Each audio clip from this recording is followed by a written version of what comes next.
this is an iHeart podcast. Guaranteed human.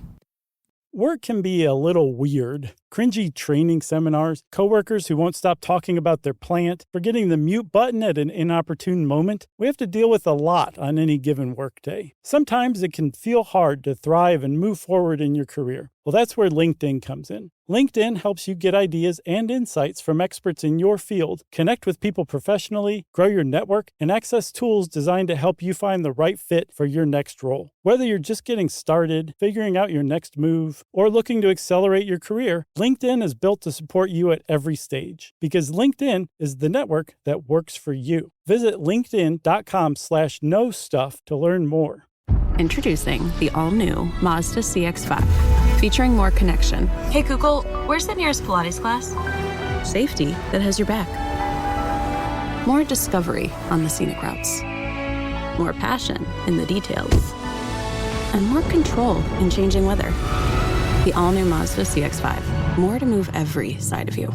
See it in 5 films at MazdaUSA.com/5sides. Google is a trademark of Google LLC. Sequences shortened and simulated. Attention, Portland, Maine. We are coming there very soon. Mm-hmm. You guys need to buy your tickets now. Yeah, not just Portland, Maine, but as you know, outside of Boston, this is our big New England debut. Sure. So people should come from all over. Oh, yeah. You don't have to just live in Portland. They'll let you in the city to see us. Yeah, you can live one of those little rocky islands, and you can boat over and see us. Right. So however you get there, just be sure that you're at the State Theater on August 30th, 2019 for our show, because it's going to be great. Ask the people in Chicago. Ask the people in Toronto. Ask the people in Boston who will have seen us the day before. Just buy some tickets. Go to sysklive.com and come see us. August 30th, State Theater. Welcome to Stuff You Should Know, a production of iHeartRadio's How Stuff Works.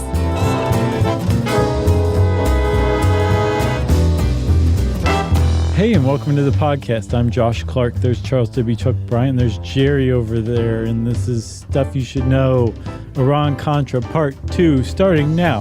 Go. Maybe we should do a quick catch-up. Oh, okay. Well, we're still going.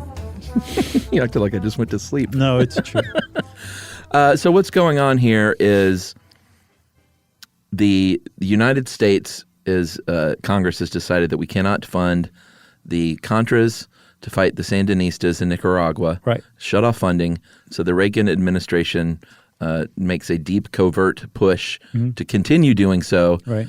Through a bunch of fun and shady ways. Right. They're fundraising. They're directly arming the Contras. They're training them, doing all sorts of crazy stuff. Yes, but if you know that this is about Iran-Contra and you're like, what about Iran? What's going on here? I haven't heard anything about Iran. Keep your socks on. Well, here we go. This is where Iran enters the picture. Right. You can take your socks off. All right, go. Are your socks on? I've got on little footy socks, yeah. I do too. Cool. Oh, Jerry does too. Sweet. It's the way to go. Jerry has those true footies where you can't even see him at all. I can see you. Mine peek out just a little, which I'm not a huge fan of. Well, check out mine. Yeah, no CMs. No CMs. Okay. Enter Iran. That was a great intro and it just went away. That's right. So on the other side of the world from Nicaragua, there was another foreign policy disaster simmering that Reagan had going, and it was in the form of Iran. And specifically, it wasn't even in the form of Iran. It was in the form of a problem that America had. Doesn't really have much these days, but definitely did in the 70s and 80s, where Americans would be taken hostage around the world, but specifically almost exclusively by Lebanese terrorists who were, if not working on behalf of Iran, were definitely sponsored by Iran. And regardless of who was president, the fact that there were hostages being held by another country and there wasn't anything we could do about it, that was a real blemish on the presidency. It was not a very proud thing to think about for America, but that was just reality for a while there. Yeah, so Iran at the time, this is the early 80s. This is just a few years removed from the Iranian Revolution of 1979. And this is where we've talked about it before. Go look up photos of Iran in the mid-70s, pre-revolution. Right. And it looks like London in the swinging 60s and 70s. Yeah. Very kind of hip place to be. Iranian Revolution happens. Fundamentalists take control of the government. There was previously the Shah of Iran, who was friendly to the West. Sure. Friendly to America generally. And the Ayatollah Khomeini? I've always heard Khomeini. Khomeini installed an Islamic theocracy, and bad things started happening pretty quickly. Yeah, it was about as quick a turn about face politically and socially as you could imagine. Yeah, for a whole country. Yeah. But not everyone in the country, as we'll learn. Like the whole country didn't just change overnight. No, but the Islamic theocracy was in power. Sure. Very much so. Yeah. One of the things that happened was they were not very fond of America or Americans, and the American embassy was famously stormed, and 66 Americans working there were taken hostage and held for more than a year. Man, I think it was like... This is stuff I really remember. Like 440 days or something. Yeah, 444 days. Man. The Iranian hostage crisis. I remember this as a 9-year-old very clearly. Really? Oh, yeah. I have no recollection of it. Yeah, it was a big deal. Yellow ribbons, and it was on the news constantly. I remember entering the room and being like, what does this have to do with Rainbow Bright? Turn this newscast. I even remember, so what happened was Jimmy Carter did not get these hostages freed during his I was about to say reign, but that's sort of the opposite of who Jimmy Carter was. That's what everybody thinks of. During his administration, his iron-fisted reign. The days of terror. But within a few days, and that may have cost him the election, but within a few days or hours even of Reagan's inauguration, the hostages were freed. And I remember as a 9-year-old hearing kids parroting their parents' conversations. Like, it was really Carter that had him freed. You know, all the work he did up until then. And then other kids saying, are you kidding me? As soon as Reagan got in office, they knew that they were toast. Right. And that Reagan wasn't going to be a patsy like Carter. Right. And I was like, what's a patsy? And who are these dudes? No, but I remember very distinctly, it's weird, like on the playground hearing this stuff. That's funny. Yeah, like little 9-year-olds. I definitely didn't hear this when I was a kid, but I remember hearing later on as a grown-up, still into Rainbow Bright, that it was Reagan's campaign was somehow in touch with Iran. Yeah. And that they brokered this. It also got them to wait to release the hostages until after Reagan was in office. The timing was not at all... Hours after his inauguration, there was no accident. It's a little fishy, you know what I mean? But whether it was... That's funny that I'm sure somebody's parents were like, yeah, it's because they were so scared of Reagan. They knew that they better release these guys. That's totally not the case because there were other hostages taken by actual Lebanese terrorists who were probably sponsored by Iran, and they were held throughout Reagan's presidency. Yeah, and that's sort of a big part of the second half of this story. Right. Was the fact that was very embarrassing for Reagan. He didn't like hostages being held on his watch. No, but he had campaigned against negotiating with terrorists under any circumstances. So he's stuck now. Yeah, because he's basically saying if you get taken hostage, I mean, you're on your own. We'll use our rhetoric and whatever we can to influence you being released, but we're not going to negotiate for your release. That's just the way it is. And that's a longstanding American policy. Right. And it makes sense because if you negotiate with terrorists, then that's just going to lead to more kidnappings. Yeah. Because they know that you're open for business. Like anywhere in the world. Yeah. There was a kidnapping of TWA Flight 847, very, very famous one. You know the picture of like the pilot leaning out of the cockpit and the guys in the picture with the gun behind him? That was 847. Right. And that was, I remember that one. I was probably 9 then. And that was just scary because they were flying all over the place. You had no idea what was going to happen. People were being beaten on the plane. One Navy guy was beaten in, shot, and his body thrown out on the tarmac. Yeah, the 80s, like, it seems comparatively tame now in a lot of ways compared to the things that used to go on. Thank McDonald's. Hijackings and kidnappings and hostages. It's like, the 80s were nuts. They were nuts, but... Pac-Man. Right. You know, Pac-Man fever. Ms. Pac-Man. Rappin' Rodney. It was crazy. Right. Is that Roddy Piper? No, Rappin' Rodney Dangerfield, his big hit. Oh, yeah, Rappin' Rodney. Yeah. No respect. What no about respect. What about the Icky Shuffle? That was a little crazy. Was that 80s? Sure. Late 80s. I guess so. Okay, I got one for you. Okay. The Bears, what was their thing? Oh, the Super Bowl shuffle. The Super Bowl shuffle, right. Yeah. That was pretty 80s. I think they were 84. Yeah, we're putting, my band every year plays for sure one gig at Decatur's Porch Fest. Mm-hmm. And every year we try to do a theme. And this year we're doing 80s sort of new wave. Nice. And I jokingly suggested Pac-Man Fever, and Rappin' Rodney. But Are you guys going to do it? no, Oh, those songs are terrible. Do you have a synth player playing with you? I bought Emily a keyboard and she's learning. Awesome. Yeah. She's going to be like, wait, hold on. I hope not. That's cool, man. No, she's practicing. I've heard her do that. I mean, she played piano when she was a kid, so it's Okay. not the biggest stretch. I've heard that one, do that one Blondie song that she just brought the house down. Yeah, we might, one way or another. Yes. We might bring that back because that's 80s. Yeah. Or was that 70s? It was don't so close on the cusp. I seriously doubt anybody's going to throw a beer can at you for it. Anyway, Porch Fest, everyone. I'll publicize it in October. Nice. So Reagan's hands are tied in every way possible because he can't he can't negotiate with terrorists. Uh-huh. The only option is to send in a covert Delta Force team. Which Carter tried that and it Yeah, didn't it work. doesn't always work. You could lose your own men, and I think that's what happened in Carter's case, right? Yeah, for sure. So what he can do, though, without anyone knowing, is totally negotiate with terrorists. Yeah, just as long as the American public doesn't know, sure. Yeah, and that's what happened. And he followed that Reagan playbook where it's like, okay, I said this. Well, if I just change this one little part, Right. it makes it all fine. That's right. Again, as long as the American public doesn't know. So while Reagan said America will never negotiate with hostages, they didn't say Israel will never negotiate with our behalf. terrorists for hostages. Right. Yeah.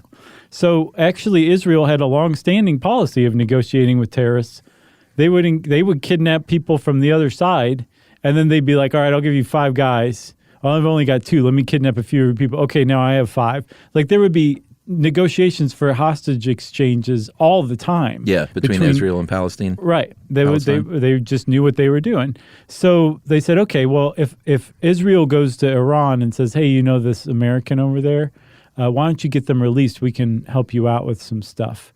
What do Yeah. you think about this? Yeah, so earlier when I mentioned the fact that Iran as whole cloth did not change overnight as a country, the government did, but there were still plenty of people there that were a little more moderate in their views, and the Reagan administration had a channel to them. Right.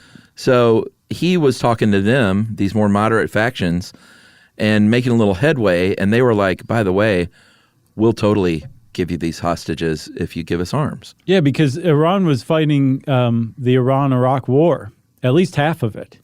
Yeah, and this is just where stuff is just totally crazy because we were funding both sides. At the very least, we were advising both sides. Well, I mean, we directly gave money Oh, to yeah, you're Iraq. right. No, you're right. We sold them weapons and we provided training and intelligence. Right. This wasn't secret. This was like Right. a real deal thing. We were publicly supporting Iraq, but then we were secretly arming Iran. Yeah, I think what they never proved beyond a doubt was that we went to Saddam Hussein and said, hey, why don't you go in there and overthrow Iran?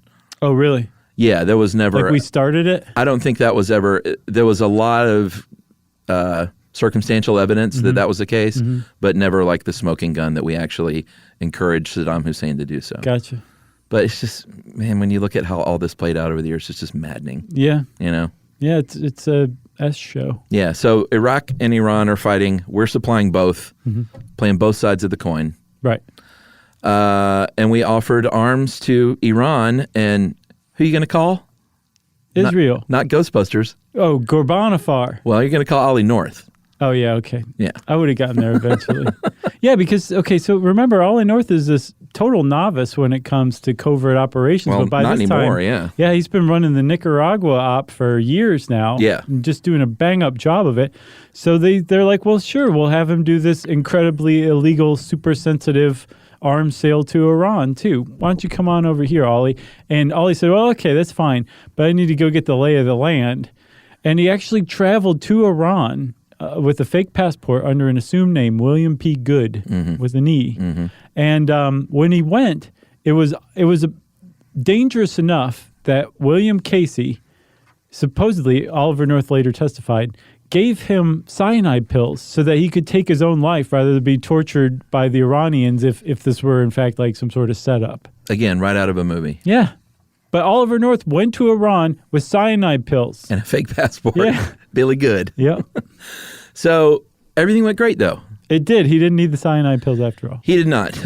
He dealt with, like you mentioned earlier, this Iranian businessman named Ghorbanifar. And this guy was 10 shades of shady, so much so that the CIA wouldn't even deal with him. No, they issued a burn notice on him in 1983. Which is, I don't even know what that is. That means just it's a TV show. He's dead to us? It's basically stay away. Okay. It's putting him on blast to all the other intelligence agencies in the world. Saying, Gotcha. Persona non grata. CIA won't even deal with this guy. And so Ollie North is like, yeah, I'll deal with this guy. All right. So with his help, Oliver North set up a deal where... And it's so simple to look at. Like Israel, you give them your missiles, and then we'll just replace those missiles for you with our missiles. Yep. So we're not giving them missiles. You are. And because no American explicitly said to Iran, hey, we're doing this so that you guys will get these hostages released, it wasn't an arms for hostages deal. And so Reagan's vow to never negotiate with terrorists remained intact. That's right. 508 TOW, tow missiles. What does that stand for? Tube-launched optically tracked wireless guided missile, which is like, it's like the tube launch, there's a tube, and it can be like mounted on the ground, mounted on a Jeep. It's super portable, but they'll blow some stuff up. I think I've seen these. You have. So 508 of these made it from Israel to Iran. And then in very short order, a couple of days later, one of the hostages, Benjamin Weir, a minister who was held by Lebanese terrorists for 16 months, was released. So it worked. It did work. Huzzah. It was a big deal around the White House, too. But they said, let's try it again. But this time, it seemed a little messy to get Israel involved. Let's just do this ourselves. Ollie, you think you can handle this? And he said, sure. Me and Ghorbanifar have this.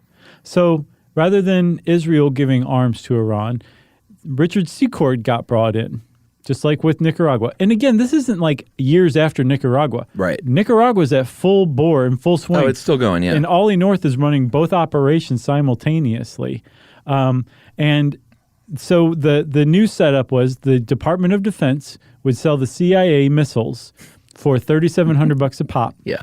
The CIA would sell them to Richard Secord at cost, and then Secord would sell them to Ghorbanifar for $10,000 a piece, and then Ghorbanifar would go sell them to Iran for whatever he charged Iran. Oh, like, can you imagine? I can't. I guarantee it was more than the $10,000. Yeah. And this happened multiple times over the course of a little over a year. America secretly transferred 2,000 missiles and missile parts to Iran in 8 shipments.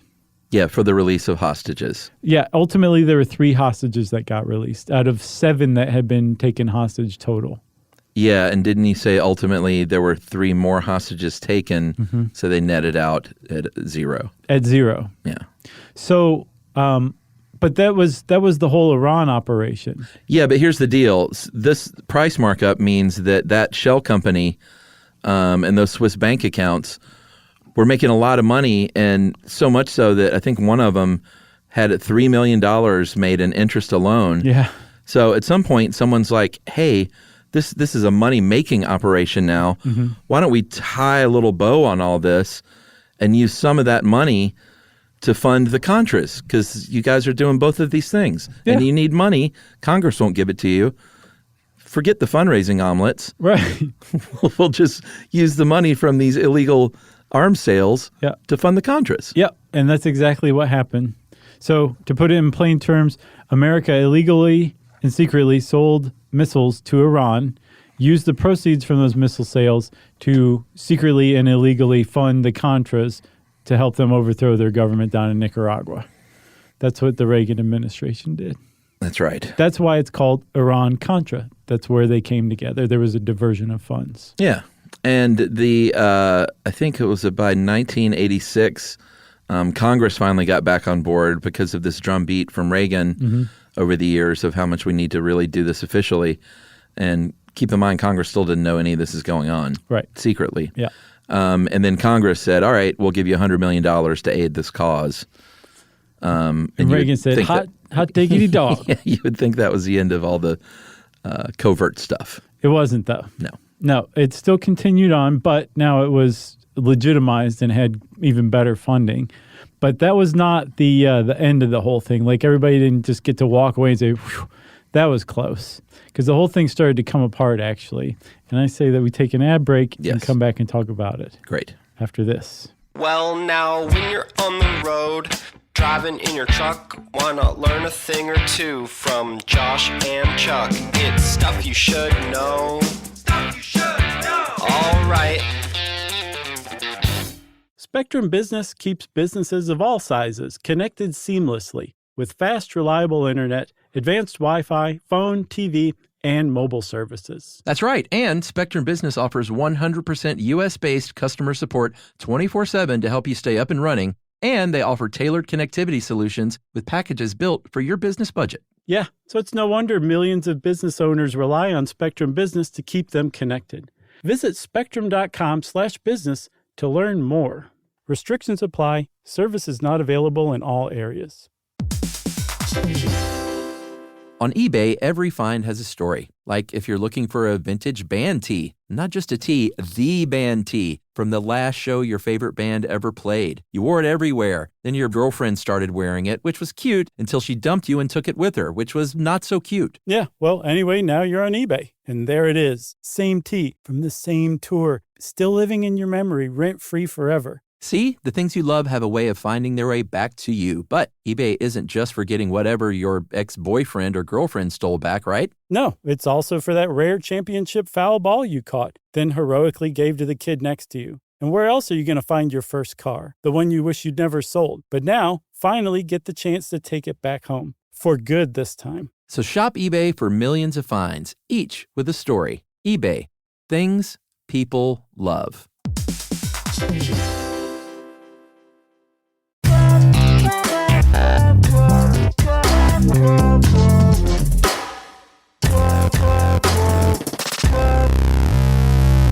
Okay, Chuck. So 1986, Congress is back on board. I think it's worth pointing out that that's exactly 4 years after the Democrats took control of the House in 1982. So I wonder if the Republicans took control back in 86, and that's why the funding got turned back on to the Contras. We could solve this. I like to speculate instead. So this all might have, who knows if this ever would have even been found out had it not been for the sharpshooting of a young Sandinistan soldier named Jose Fernando Canales Alman. Nice. In October 5th, 1986, there was a cargo plane, a C-123 called the Provider, flying 70 Soviet Kalashnikovs, 100,000 rounds of ammo, rocket grenades, and other supplies. And this is one of those things where you said they would fly things over and kick them out the back of the plane. Sure. This is one of those runs. Yeah. The problem with this particular run, though, is that they did this at 2,500 feet in broad daylight. Yeah, they got a little lazy. A tad bit. Or maybe cocky. I don't even know if it's that. I think it was more like this was just work. It was an everyday job by this time. They've been doing it for years. Yeah. You know, and the operation was just humming along so nicely that it was almost on autopilot. Yeah. So, they did this one supply drop on October 5th, 1986 in broad daylight. And there were 4 crew aboard, William J. Cooper, Wallace Buzz Sawyer, Freddie Vilches, and a guy named Eugene Hassenfuss, who, and again, this sliding doors thing, Hassenfuss is the only guy who had a parachute. He borrowed it from his brother, a skydiver, because, you know, he thought it might be smart to take a parachute. Right. No one else had parachutes. No. Had he not had a parachute, this may have turned out differently. It may have, for sure. He was the only one that survived this plane crash because he was the only one who borrowed the parachute from his brother. And he jumped out, landed, made it safely into the jungle. And I think he actually survived and evaded the Sandinistas for maybe a day or something like that before he was captured. And when he was captured, they let him out of the jungle like with a rope around his neck, just just about as big of a prisoner as you can imagine. Yeah. Super publicized. There were billboards of him being led around by Sandinistas, and they started asking him questions. And he was like, "What do you want to know?" Yeah, he sang like a canary. He really did. He said, "This is my 10th supply mission. I presume that the CIA is running this. I don't know." And he would know. This would be something that he could legitimately guess at least, because he had actually worked on CIA airdrops over Vietnam or Cambodia for Air America back in the Vietnam War. Yeah, but he wasn't like he sings like a canary because he's not very high up on the totem pole. Like his job was to get up there and shove this stuff out of the back of the plane for $3,000 a month. Right. He wasn't even a CIA operator. He's just a former Marine who had a background working with Air America years before. But by the time he joins on doing this for the Contras, he was like working as a construction worker part-time in Wisconsin back home. So this is like pretty good money. I think it's like he was getting $7,000 in today's dollars a month for basically kicking AK-47 crates out the back of a plane over Nicaragua. Yeah, so he's not the kind of guy that's going to take the fall. Right. For anyone. So he's singing like a canary. Even if he had kept his mouth shut, it wouldn't have mattered, well, it sounds that's true. like, right? Yeah, because all the other guys, including Hassenfuss, had their wallets on the plane. They had all their employee ID cards. And in fact, I don't even think we mentioned in episode 1, the company that was set up to do these drops was set up called Southern Air Transport out of, I guess, Miami. Mm-hmm. So they all had their Southern Air Transport ID cards, which was the CIA front. Like everybody knew Southern Air Transport was a CIA front. So they might as well have had like CIA junior badges or something in their wallets. Like Michael Keaton in Out of Sight when he has the big FBI T-shirt. I haven't seen that one. Oh, you haven't seen Out of Sight? No. Is that the one where That's George Clooney and Jennifer Lopez. Is he a bad guy in it? No, he's a good guy, but okay. He walks in. He plays Ray Nicolette, who played same character in Jackie Brown, FBI guy. Okay. But it's funny because he walks in with an FBI T-shirt on, and Dennis Farina is Jennifer Lopez's dad, and he's a former cop, and he goes, "Hey, Ray, let me ask you, you got one that says undercover?" Dennis Farina, man, class act. Oh, man, you got to see Out of Sight. That's classic. All right, I'll check it out. Like one of the better movies. I mean, I know exactly the movie you're talking about, Steven and I Soderbergh. avoided it like the plague. It's so good. Okay. You would love it. All right. So Southern Air Transport, CIA front. There's also a logbook that connected this flight and all the other flights. And then Hassenfuss, in his wallet, had a business card to Robert W. Owen. This is a big one. Who was working with Oliver North in Washington. Right, so that provided a direct line between Oliver North and some guys who were kicking Kalashnikovs out of the back of a plane over Nicaragua. Yeah. So that was a really big deal that when this guy got captured and, told the Sandinistas as much as he knew, because the Sandinistas were like, "Attention world. Yeah. Listen to what we just found out. The CIA has totally been funding these Contra rebels who are trying to overthrow this sovereign government. Mm-hmm. And we think you guys should know about it." Yeah, and it wasn't like you could totally discount that, even though it was from the Sandinistas. Mm-hmm. Like Congress and the American media were like, "What?" I'm sure Congress was like, "Wait a minute. Right. This reeks of like something that had been happening that we tried to shut down." Yeah, because remember, even if the CIA was briefing Congress, it was either Bill Casey or Dewey Claridge, and they were doing a really obtuse job of this, keeping Congress at arm's length. So anytime something like this came out, almost none of Congress knew the full extent of this, and it was always in flagrant violation of whatever Congress wanted or whatever Congress had agreed to. Yeah, and this wasn't like this was sort of the straw that broke it all open, or that broke the camel's back. Broke the camel's back wide open. Oh, God, that's gross. Poor camel. Things had been unraveling for a bit. There was a party in 1985 in Virginia I can't wait. Thrown by Soldier of Fortune magazine. Can you imagine? No. What's that party like? I don't want to know. I can't imagine. I used to read Soldier of Fortune when I was in my ninja training as like a 10-year-old boy. And even then I was like, this magazine makes my stomach hurt. And it's in 1985. Like, can you imagine the amount of like blow being secretly done in the bathroom at that party? Sure, but also they were making snuff movies in the living room, and there's no telling what was going on in A Soldier of Fortune. We can tell you at the very least there was a lot of boasting going on openly about this Contra operation. And again, this is a time when people don't know about this stuff. Yeah, but you know what happens is like you get enough people and enough years, and people start talking, people start bragging. Yeah. And all of a sudden, you have a couple of gin and tonics at a Soldier of Fortune party. Sure. And you're like, hey, guess what? And that's what happened. Somebody goes, what? Yeah. And you go, here it comes. Yeah, and they drop the bomb that what's been going on. A concerned citizen hears this. I guess he must have been mistakenly invited to the Soldier of Fortune party. I don't know how that guy got invited, or they just happened to talk to the wrong guy or whatever. But probably that. He was like, I am really fearful of my life for saying something about this, but I feel like somebody should know.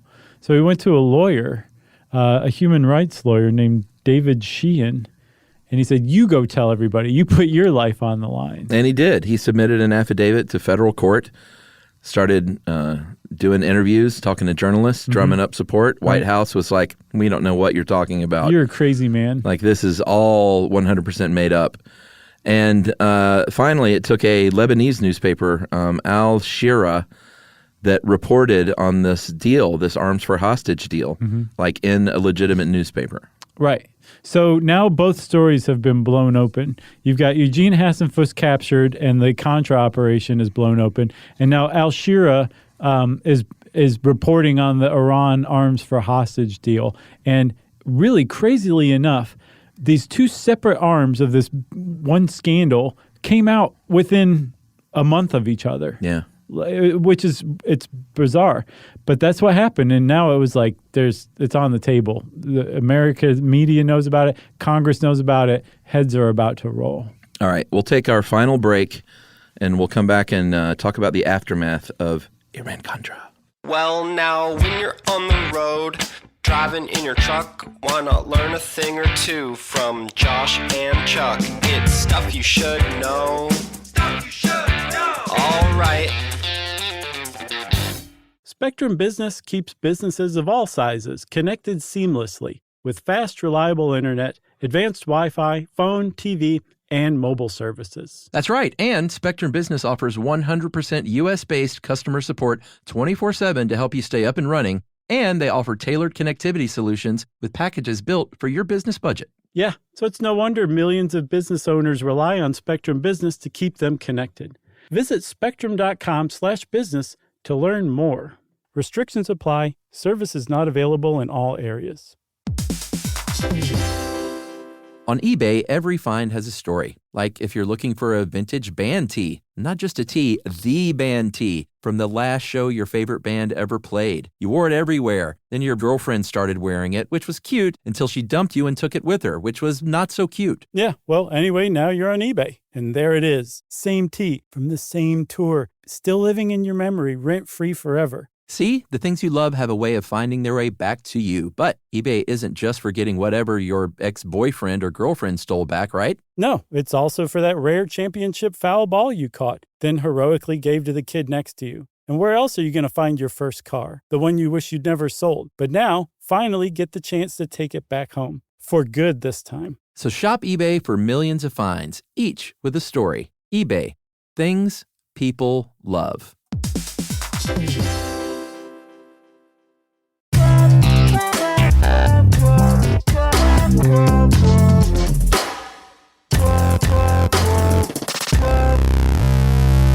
All right, Chuck, you promised aftermath. Let's hear it. All right, so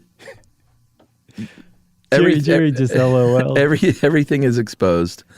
Oliver North was no longer in business doing his thing. No, he shut down shop real quick. He did, but not before, very famously, he and his very 80s haired secretary, Fawn Hall. Mm-hmm.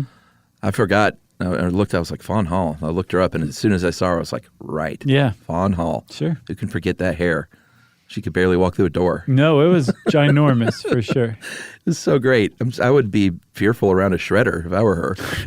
But she was not fearful at all. She and Oliver North spent a day, they call it a shredding party. I mean, we will never know the full truth behind this No. because of all the evidence that they shredded. Yep. As far as anyone knows, Oliver North decided on his own to shred every document he had on it. That's right. And yeah, that's it. It's the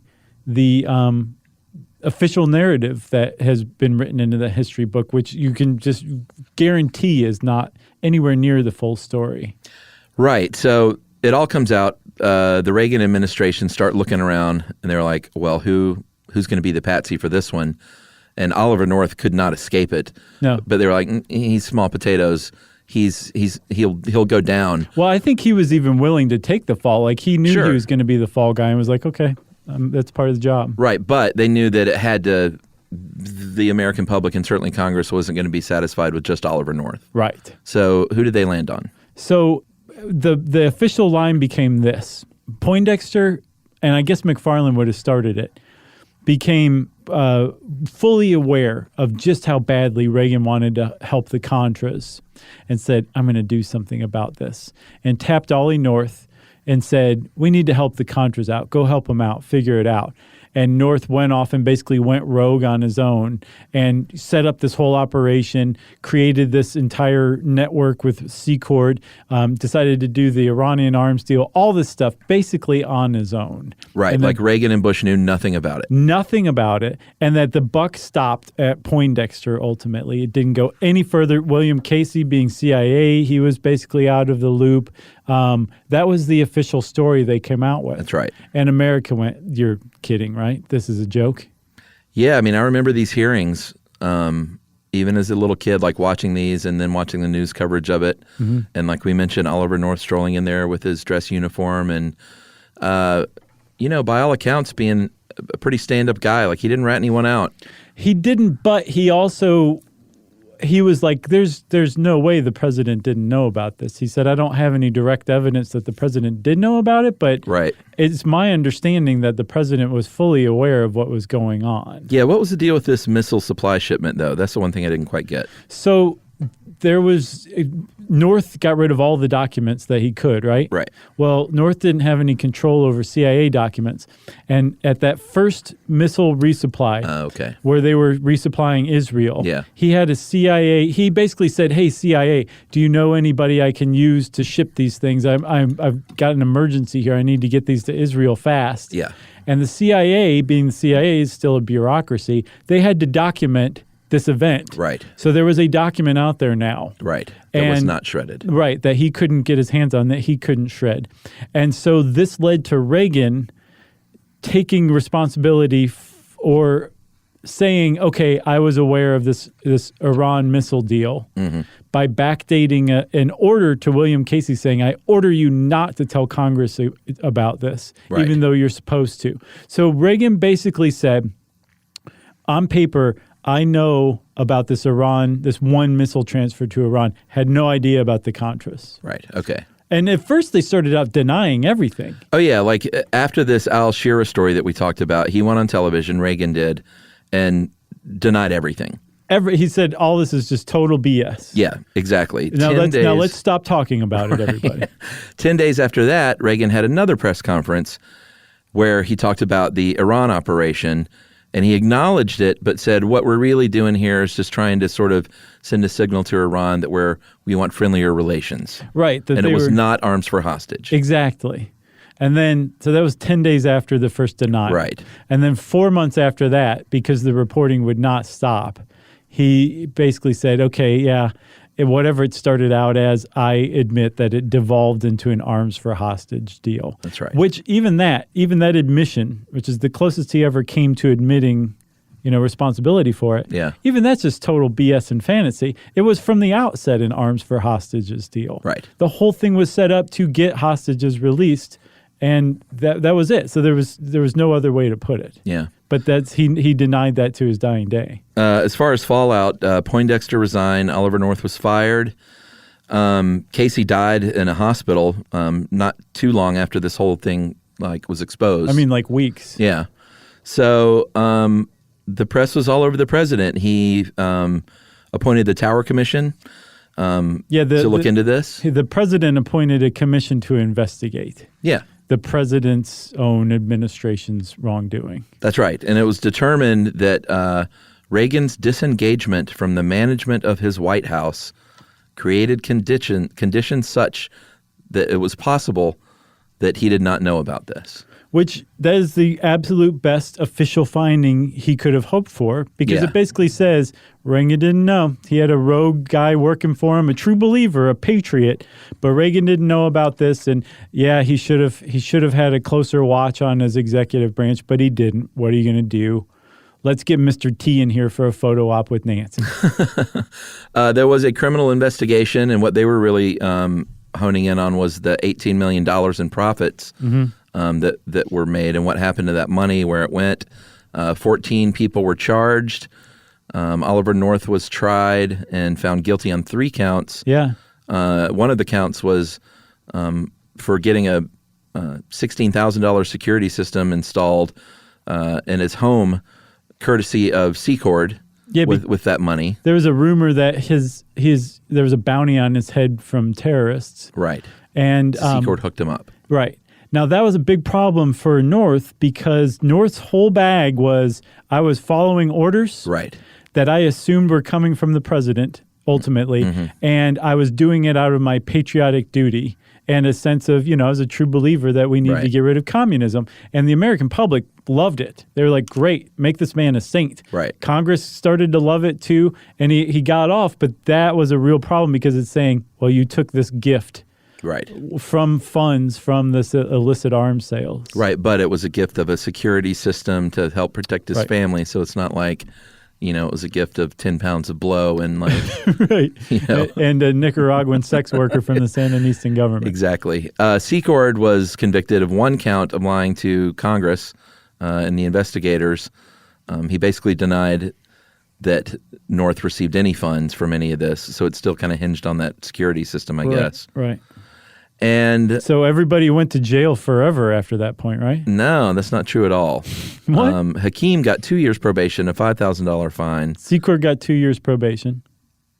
Is that what he got? Yep, both. 2 years probation? So the 2 guys who were actually running the company that ran this whole thing each got 2 years probation. North's conviction was overturned on a technicality, and President Bush, the senior Bush, on Christmas Eve, and this was Christmas Eve as he was leaving office, right? Yep.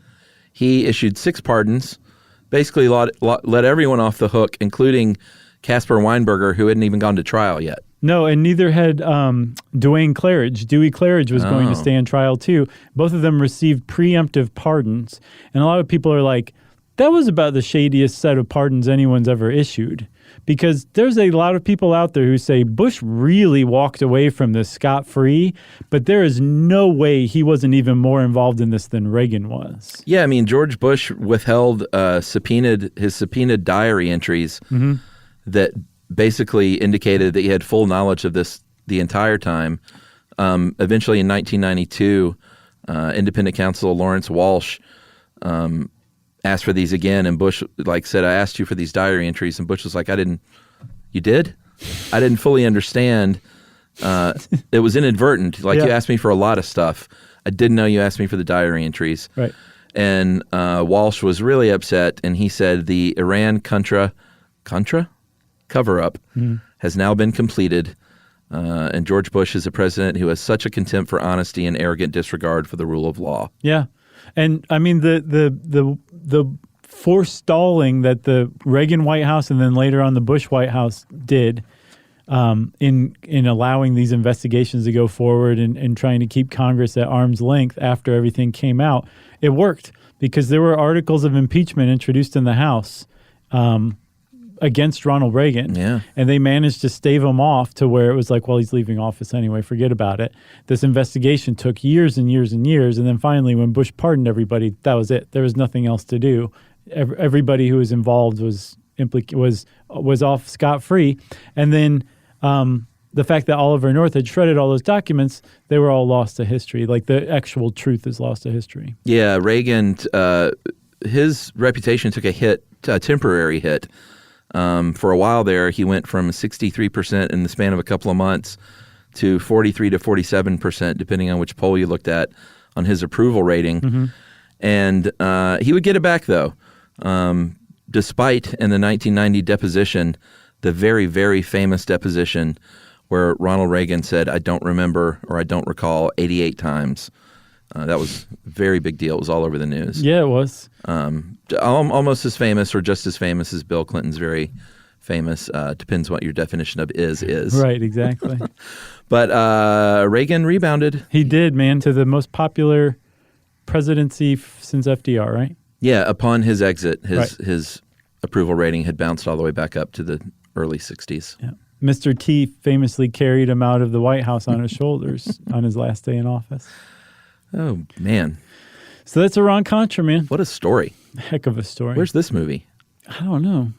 Hopefully we'll get some rights to it after this episode. I want to play Fawn Hall. Awesome. That's great. You get Jerry to play Fawn Hall. That'd be great, Jerry. Well, in the meantime, while we find a suitable wig for Jerry, you can find out more about Iran-Contra by going and reading contemporary articles on it. I'm telling you, it's really awesome. And since I said that, it's time for listener mail. I'm going to call this follow-up on the moon landing thing. Hey guys, in my opinion, the Apollo missions and moon landings are the most significant events in the history of life on Earth. Right. On the question why the command module and lunar lander were launched separated, I think the reason was to allow the command module to be ejected in case of an emergency. At the very top of the Apollo stack was the launch escape system, like an ejector seat on steroids. I imagine they had to keep things as light and nimble as possible for the LES to be effective. I don't think you mentioned something that's really significant. The Apollo 8 mission was the very first time humans went to the moon, on top of being the first time we broke free of Earth's gravity. Like 11, the stakes were incredibly high. They had to first insert the correct trajectory to make it to the moon, then do a burn to enter the orbit around the moon, then perform another burn to break free of the moon's gravity and head back toward Earth. If any piece was not in place, those astronauts would have spent the rest of their lives either orbiting the sun or orbiting the moon. Apollo 8 also gave us the Earthrise photo. Oh, yeah. Yeah. I've been hearing a lot about Apollo 8 lately, too, so this person is hats off to you. Jim Lovell was on both Apollo 8 and Apollo 13. He traveled to the moon twice, but never had the opportunity to land. That is so sad. Signed, a space geek, Noah Aloy. Nice work, Noah Aloy. Aloy. Great name, too. Thanks a lot for getting in touch with us. We love Space Geeks. We love to put you guys in headlocks and rub your heads with our knuckles until you go, stop. It's called a noogie. Right. Here on Earth. That's right. If you want a noogie from me and Chuck, send us a space geeky or any kind of geeky thing. We love that kind of stuff. You can go on to stuffyoushouldknow.com and follow our social links, and you can send us a good old-fashioned email. Wrap it up, spank it on the bottom, and send it off to stuffpodcast@iheartradio.com. Stuff You Should Know is a production of iHeartRadio's How Stuff Works. For more podcasts from iHeartRadio, visit the iHeartRadio app, Apple Podcasts, or wherever you listen to your favorite shows.